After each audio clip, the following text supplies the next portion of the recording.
ಜನೌಷಧಿ ಕೇಂದ್ರಗಳನ್ನು ಮುಚ್ಚುವ ರಾಜ್ಯ ಸರ್ಕಾರದ ನಿರ್ಧಾರ ಖಂಡಿಸಿ ಕೊಪ್ಪಳದಲ್ಲಿ ನಿನ್ನೆ ಬಿಜೆಪಿ ನೇತೃತ್ವದಲ್ಲಿ ಪ್ರತಿಭಟನೆ ನಡೆಸಲಾಯಿತು.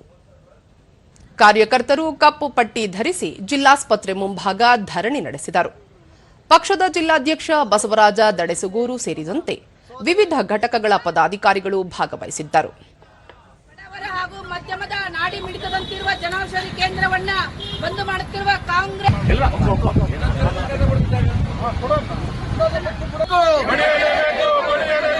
ಜನೌಷಧಿ ಕೇಂದ್ರ ರದ್ದುಗೊಳಿಸಿ ಆದೇಶ ಹೊರಡಿಸಿದ ಕಾಂಗ್ರೆಸ್ ಸರ್ಕಾರ ಹಿಂಪಡೆಯಲೇಬೇಕು. ಬಳಿಕ ದೂರದರ್ಶನದೊಂದಿಗೆ ಬಸವರಾಜ ದಡೆಸುಗೂರು ಪ್ರಧಾನಮಂತ್ರಿ ಜನೌಷಧಿ ಕೇಂದ್ರಗಳು ಎಲ್ಲಾ ವರ್ಗಗಳ ಬಡವರಿಗೆ ಕೈಗೆಟುಕುವ ದರದಲ್ಲಿ ಜೀವರಕ್ಷಕ ಔಷಧಿಗಳನ್ನು ಒದಗಿಸುತ್ತಿದ್ದವು. ಆದರೆ ರಾಜ್ಯ ಸರ್ಕಾರ ಪೂರ್ವಗ್ರಹ ಪೀಡಿತವಾಗಿ ಕೈಗೊಂಡಿರುವ ನಿರ್ಧಾರದಿಂದ ಬಡ ಹಾಗೂ ಮಧ್ಯಮ ವರ್ಗದ ಜನರಿಗೆ ತೊಂದರೆಯಾಗಿದೆ ಎಂದರು.